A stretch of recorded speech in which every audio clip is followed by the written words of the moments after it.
Radhe Radhe, good morning. എന്നെ ഒരുപാട് പേര് വിളിച്ചിട്ട് ഇങ്ങനെ ചോദിക്കാറുണ്ട്, സാറേ എൻ്റെ ഭർത്താവിന് എന്നോട് ഒരു മമതയുമില്ല, എൻ്റെ ഭർത്താവിന് വഴിവിട്ട ബന്ധങ്ങളുണ്ട്, ഈ സമയത്ത് എനിക്കൊരാൾ സ്നേഹവുമായിട്ട് വരുന്നു, ഞാനത് സ്വീകരിക്കണോ സാറേ?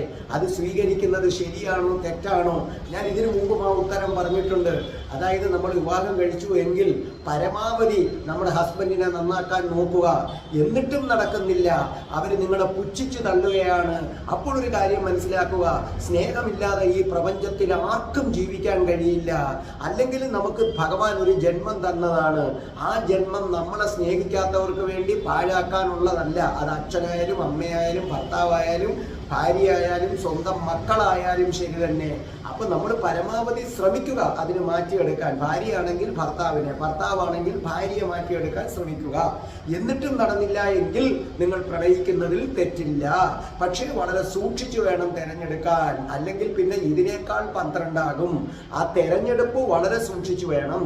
അപ്പൊ സ്വഭാവം മറ്റു കാര്യങ്ങളെല്ലാം നോക്കുക. പക്ഷേ പരമപ്രധാനമായി നിങ്ങൾ ശ്രദ്ധിക്കേണ്ട ഒരു കാര്യത്തെക്കുറിച്ചാണ് ഞാൻ പറയുന്നത്.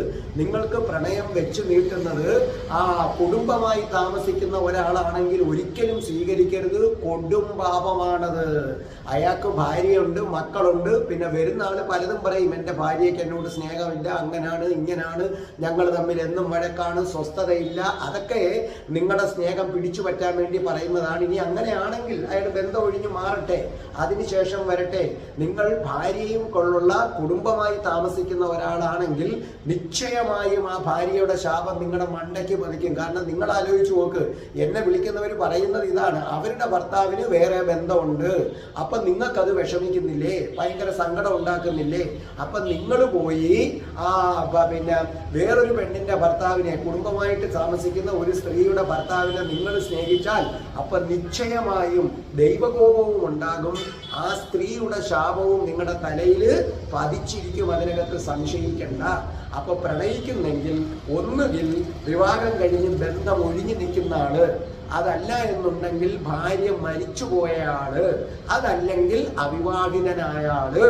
ഇത് നിങ്ങൾ ശ്രദ്ധിക്കേണ്ട കാര്യമാണ്. പിന്നെ സ്വഭാവം, നിങ്ങളുടെ മനസ്സിനെയാണോ ശരീരത്തെയാണോ സ്നേഹിക്കുന്നതെന്ന് നന്നായി ടെസ്റ്റ് ചെയ്യണം. ശരീരത്തെ സ്നേഹിക്കുന്നവനെ എടുക്കരുത്. കാരണം ശരീരത്തോടുള്ള പ്രതിപത്തി കുറച്ചു കഴിയുമ്പോൾ കുറയും. പിന്നെ അവൻ നിങ്ങളെ കറിവേപ്പല പോലെ വലിച്ചെറിയും. പിന്നെ നിങ്ങൾക്ക് അതുമില്ല ഇതുമില്ല എന്നാകും. Good morning. രാധേ രാധേ. ഓ രാധേ രാധേ, രാധേ രാധേ, ഓ രാധേ രാധേ.